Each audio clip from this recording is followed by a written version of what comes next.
12월 9일 월요일. 살아있는 아름다움.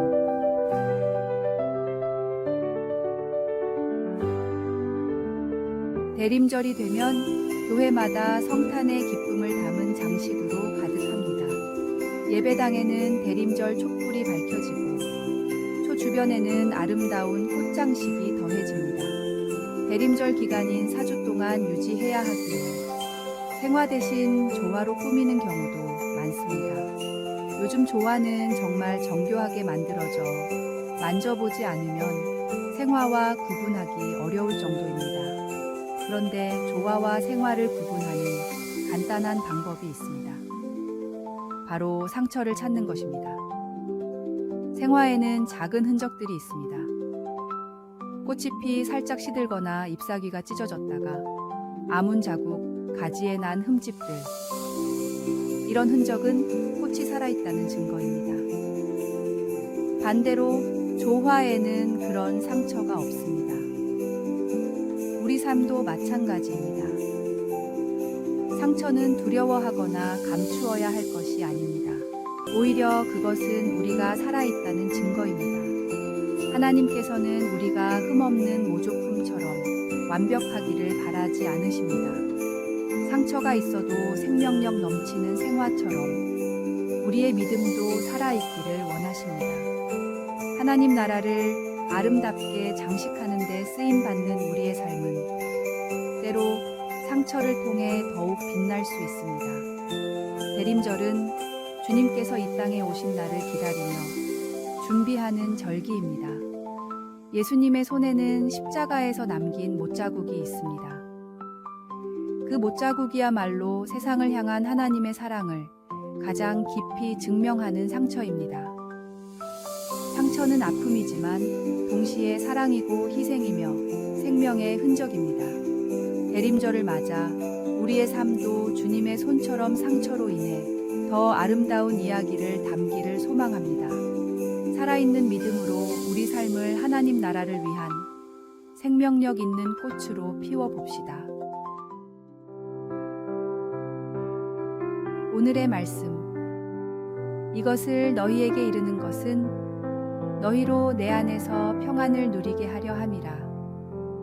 세상에서는 너희가 환난을 당하나 담대하라. 내가 세상을 이기었노라. 오늘의 만나. 상처를 두려워하지 말고 그 안에서 생명을 피워내시는 하나님의 은혜를 믿으며 살아가십시오.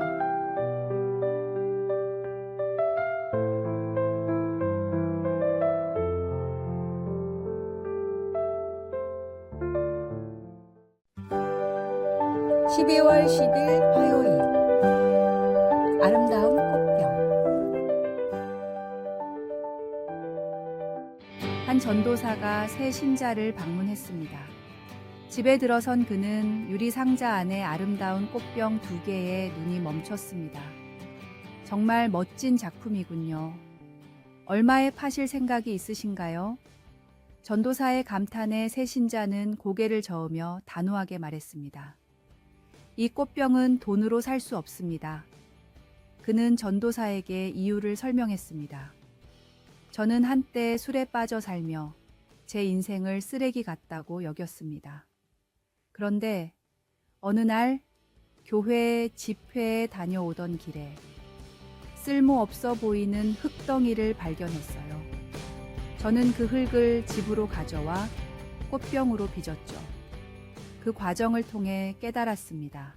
하나님께서도 버려진 나 같은 사람을 귀하게 빚어주셨구나. 그는 꽃병을 볼 때마다 자신의 변화를 떠올린다고 말했습니다. 하찮아 보였던 흙덩이처럼 우리도 때로 자신을 하찮게 여길지 모릅니다. 그러나 하나님의 손에 맡겨질 때 우리는 가장 아름다운 작품으로 빚어질 수 있습니다. 중요한 것은 남들의 시선이 아니라 우리 안에 숨겨진 가능성을 믿고 하나님께 내어 맡기는 것입니다. 우리 각자는 독특한 작품입니다. 다른 사람의 평가나 시선에 흔들리지 마십시오. 하나님께서는 당신을 보시고 이미 그 안에 숨겨진 특별한 가치를 알고 계십니다. 흙덩어리 안에 감춰진 아름다움을 믿으십시오. 오늘의 말씀. 우리가 이 보배를 질그릇에 가졌으니 이는 심히 큰 능력은 하나님께 있고 우리에게 있지 아니함을 알게 하려 함이라. 오늘의 만나. 오늘 하루 자신의 부족해 보이는 부분을 새로운 시각으로 바라보며 그것이 어떻게 특별한 강점이 될 수 있을지 구체적으로 적어보시기 바랍니다.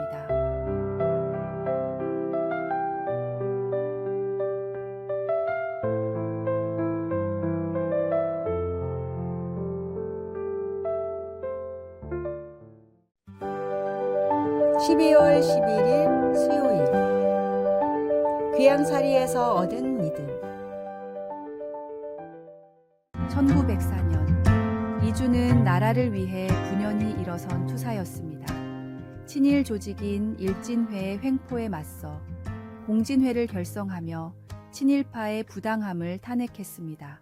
그러나 그의 정의로운 외침은 모략에 휘말려 3년형을 선고받고 같은 해 12월 24일 이주는 황주의 외딴섬 철도로 유배를 떠났습니다. 차가운 바람이 그의 뺨을 스쳤고 손에는 성경 한 권이 들려 있었습니다. 당시 연동교회를 다니긴 했지만 그의 신앙은 아직 깊지 않았습니다. 외딴섬의 적막 속에서 이주는 전혀 다른 세상과 마주했습니다. 고독이 짙게 깔린 밤마다 성경을 탐독하며 그는 깊은 신앙의 세계로 빠져들었습니다. 끝없이 이어지는 파도 소리는 그의 마음에 울림을 주었고 그는 깨달았습니다. 예수님의 성스러운 십자가의 피로 인한 의가 나에게도 필요하다. 유배라는 고난이 없었다면 그는 그저 성경을 지나쳤을 것입니다. 그가 기록한 바에 따르면 유배의 시간은 단순한 고난이 아니라 구원의 초청이었습니다. 이준이 유배에서 풀려난 것은 한 달 남짓이었지만 그의 삶에는 영원히 지워지지 않을 흔적을 남겼습니다. 고통은 그를 무너뜨리지 않았습니다. 오히려 영혼의 뿌리를 깊게 내려 주님의 은혜로 살게 했습니다. 초대교회의 신앙이 박해 속에서 자랐듯 한국교회의 믿음도 고난 속에서 깊어졌습니다. 바다의 풍랑이 산소를 만들고 거친 바람이 나무의 뿌리를 깊게 하듯 우리에게 닥치는 고난은 결코 무의미하지 않습니다. 주님께서 함께 하실 때 고난은 축복으로 변화합니다. 우리도 이준처럼 고난 속에서 주님의 빛을 발견하지 않겠습니까? 오늘의 말씀. 여호와의 말씀이니라. 너희를 향한 나의 생각을 내가 아나니 평안이요 재앙이 아니니라. 너희에게 미래와 희망을 주는 것이니라. 오늘의 만나. 오늘 하루 자신이 겪고 있는 어려움이나 고난을 새로운 시각으로 바라보며 그 속에서 발견할 수 있는 성장의 기회를 일기장에 적어보시기 바랍니다.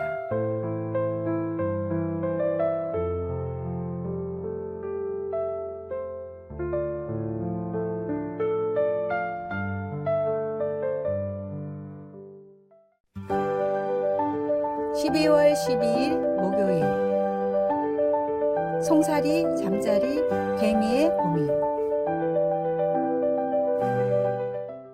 송사리, 잠자리, 개미가 함께 모여 이야기를 나누고 있었습니다. 각자의 걱정을 털어놓던 중 송사리가 먼저 입을 열었습니다. 나는 수영을 잘하는데 혹시 내가 수영하기에 강물이 모자라면 어떡하지? 잠자리와 개미는 어이가 없다는 듯 대답했습니다. 강물은 충분하고도 남아. 이번엔 잠자리가 걱정을 털어놓았습니다. 얘들아, 내가 날기엔 하늘이 너무 좁은 것 같아. 송사리와 개미는 웃음을 터뜨리며 외쳤습니다. 하늘은 넓고도 넓어. 마지막으로 개미가 말했습니다. 사실 나도 걱정이 있어. 내가 집을 짓고 살 흙이 부족할까봐. 송사리와 잠자리가 동시에 대답했습니다. 내 집을 짓고 살기에 흙은 충분해.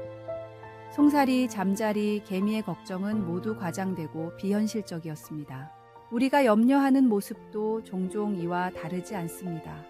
하나님께서 이미 우리에게 필요한 것들을 풍성히 주셨음에도 우리는 부족할까 걱정하며 불안을 키웁니다. 자기 아들을 아낌없이 내주신 하나님께서 왜 우리에게 필요한 것들을 주시지 않겠느냐는 말씀처럼 하나님은 우리의 필요를 아시고 넉넉히 채우시는 분입니다. 많은 걱정과 불안은 좁아진 시야에서 비롯됩니다. 한 걸음 물러나 더 넓게 바라보면 우리에게 주어진 것들이 충분하고도 넘친다는 사실을 깨닫게 됩니다. 마치 하늘과 바다와 땅처럼 하나님의 은혜는 생각보다 훨씬 더 풍성합니다. 우리의 걱정은 현실보다 커 보일 뿐입니다.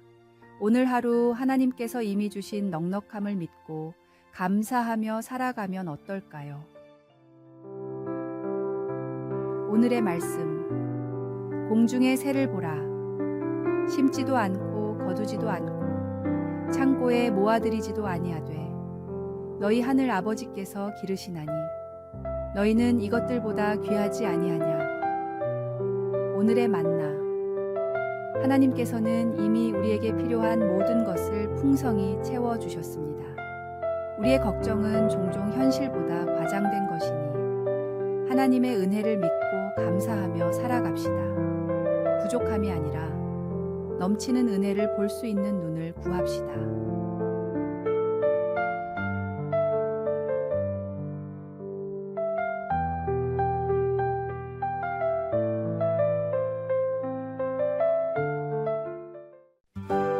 (12월 13일) 금요일 진정한 신앙인. 일제강점기 하와이로 이민을 간 성도들은 사탕 수수밭에서 고된 노동을 하며 살아갔습니다. 주일이 되면 예배를 드리기 위해 교회로 달려갔지만 농장 주인은 화를 내며 경고했습니다. 앞으로 주일에 교회에 가는 자들은 매질을 하겠다. 그러나 성도들은 단호했습니다. 우리가 이민 온 이유는 하나님을 섬기기 위함인데 주일을 못 지킨다면 이민 온 이유가 없으니 매를 맞더라도 교회에 가겠습니다.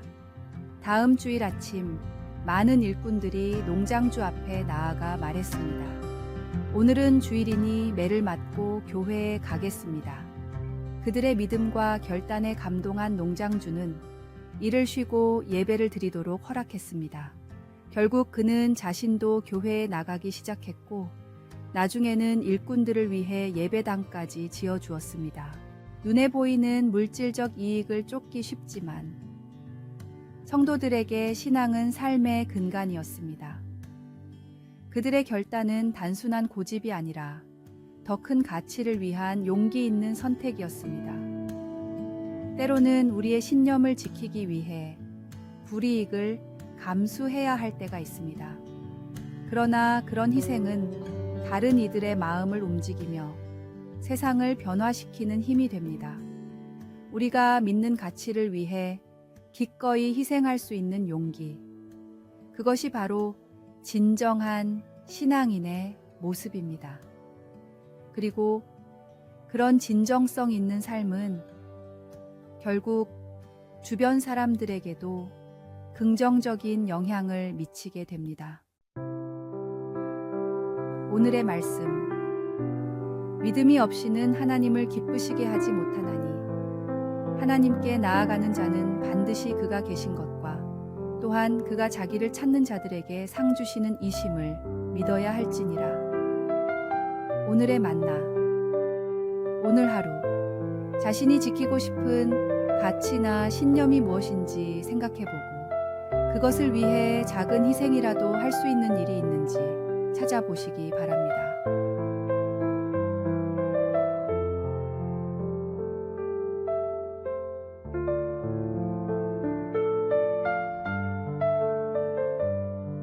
아래의 빨간색 글자 구독을 누르시어 더 많은 전도의 열매를 맺으시기를 기도합니다.